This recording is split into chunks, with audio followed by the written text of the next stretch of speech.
नमस्ते बच्चों, हमारा जो नेक्स्ट टॉपिक है वो है बडिंग। हम क्या देख रहे हैं? Asexual reproduction in multi cellular organism. यानी मल्टी सेलुलर ऑर्गेनिज्म में असेक्सुअल रिप्रोडक्शन किस प्रकार से होता है। पहले हमने फ्रैगमेंटेशन देखा, उसके बाद रीजनरेशन देखा, और आज के इसमें हम देखेंगे बडिंग।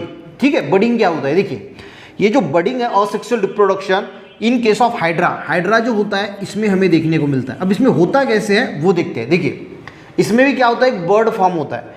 पढ़ता हूँ और पढ़ते पढ़ते धीरे धीरे समझाता हूँ ताकि आपको अच्छी तरीके से हर वर्ड का मीनिंग क्या है वो समझ में आएगा। देखिए, in case of hydra under favourable condition यानी जैसी उसके फेवरेबल यानी हाइड्रा के फेवर में जैसी कंडीशन आती है, उसको जैसा टेम्परेचर चाहिए, जैसा फूड चाहिए, जैसा वाटर चाहिए, उसके हिसाब से जैसे ही फेवरेबल कंडीशन बनती है at a specific part of its body and outgrowth is form by repeated division of the regenerative cell of the body cell. यानी यहाँ पे आपको इस प्रकार से ऐसी एक डायग्राम दिख रही है। ठीक है, मैं डायग्राम मेरे को बराबर जमती नहीं पर ऐसे निकालने की कोशिश की। तो होता क्या है, ऐसी कुछ फेवरेबल कंडीशन में वो क्या करता है, specific part of its body, जैसे जो स्पेसिफिक पार्ट है बॉडीज का, यहाँ का जो छोटा सा पार्ट है वो रिपीटेटिव डिवीजन, जो रीजनरेटिव सेल्स होते हैं उसका रिपीटेटिव डिवीजन होता है और यहाँ से एक बर्ड निकलता है।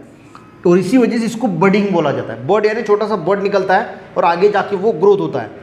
देखिए, यही बोला गया है कि at a specific part of body and outgrowth is form. Outgrowth यानी एक बाहर की तरफ एक ग्रोथ होती है by repeated division of regenerative cell of body wall. यानी जो रीजनरेटिव सेल्स होते हैं बॉडी वॉल के पास, उसकी जो है वो डिवीजन होता है और एक बर्ड फॉर्म होता है। This outgrowth is called as a bud. और जो आउटग्रोथ यानी बाहर की तरफ से जो ग्रोथ हमें देखने को मिलती है उसको क्या बोला जाता है? उसको बोला जाता है bird. Bird grow up progressively and finally form a small hydra.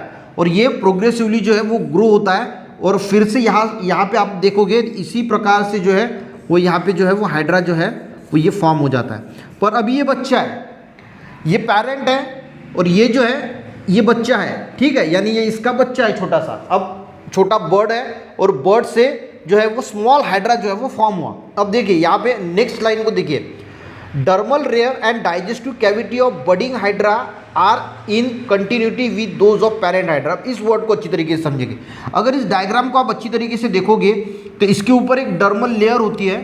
ठीक है, तो यहाँ पे क्या बोला गया है, डर्मल लेयर और डाइजेस्टिव कैविटी। डाइजेस्टिव कैविटी यानी ये अंदर की जो कैविटी है जिसके अंदर सारा डाइजेस्ट, मान के चलो कि यहाँ से इस पेरेंट ने कुछ खाया, ठीक है, तो ये यहाँ से डाइजेस्टिव कैविटी में अंदर जाएगा, या फिर स्मॉल हाइड्रा ने कुछ खाया तो ये यहाँ से, तो इसका जो इसने अगर खाया तो इसका फायदा इसको होगा। यानी ये इसका पेरेंट है तो डाइजेस्टिव कैविटी जो है वो दोनों की सेम है। और जो डर्मल लेयर है, जो एक लेयर होती है वो भी जो है वो पेरेंट हाइड्रा की और स्मॉल हाइड्रा की सेम होती है। देखिए, इस लाइन को अच्छी तरीके से समझना, dermal layer and digestive cavity of budding hydra. Budding यानी ये जो स्मॉल हाइड्रा है जो निकला है are continuity with those of parent hydra, वो इसी के साथ ही ज्वाइंट होता है। डर्मल लेयर और जो डाइजेस्टिव कैविटी यानी इसने अगर खाया तो वो फायदा इसको भी मिलेगा, इसकी और इसकी डाइजेस्टिव कैविटी सेम है। और एक जो डर्मल लेयर है वो स्मॉल हाइड्रा की या फिर पेरेंट हाइड्रा की और जो बर्ड हाइड्रा है उसकी जो है वो सेम होती है। देखिए, dermal layer and digestive cavity, dermal layer और digestive cavity of budding hydra. Budding यानी ये जो यहाँ से निकला है उसकी budding hydra are in continuity with, continuity यानी उसके साथ ही होती है दोज ऑफ पेरेंट हाइड्रा। यानी पेरेंट हाइड्रा की कंटिन्यूटी में वो जो है वो हमें देखने को मिलती है। Parent hydra supplies nutrition to the budding hydra. जो पेरेंट हाइड्रा होता है वो क्या करता है, न्यूट्रिएंट सप्लाई करता है बडिंग हाइड्रा को। Budding hydra separate from parent hydra and start to lead independent life. ये जो बडिंग हाइड्रा है ये सेपरेट हो जाता है कुछ दिनों के बाद। कब होता है वो भी देखेंगे। वो जैसे ये बड़ा हो जाता है तो ये सेपरेट हो जाता है और सेपरेट होके फिर इंडिपेंडेंटली जो है वो लाइफ जीता है। फिर से यहाँ से इसको जो है वो बर्ड आएगा, इसका बच्चा होगा।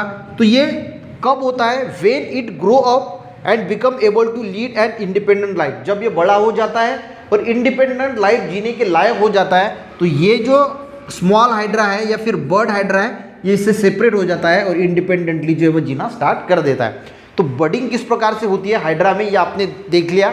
समझ में अगर आ गया एक लाइक ज़रूर करना, अपने दोस्तों के साथ भी शेयर करना, चैनल पे बच्चों ने ज़रूर सब्सक्राइब करना। मिलते हैं नेक्स्ट वीडियो में, तब तक के लिए जय हिंद।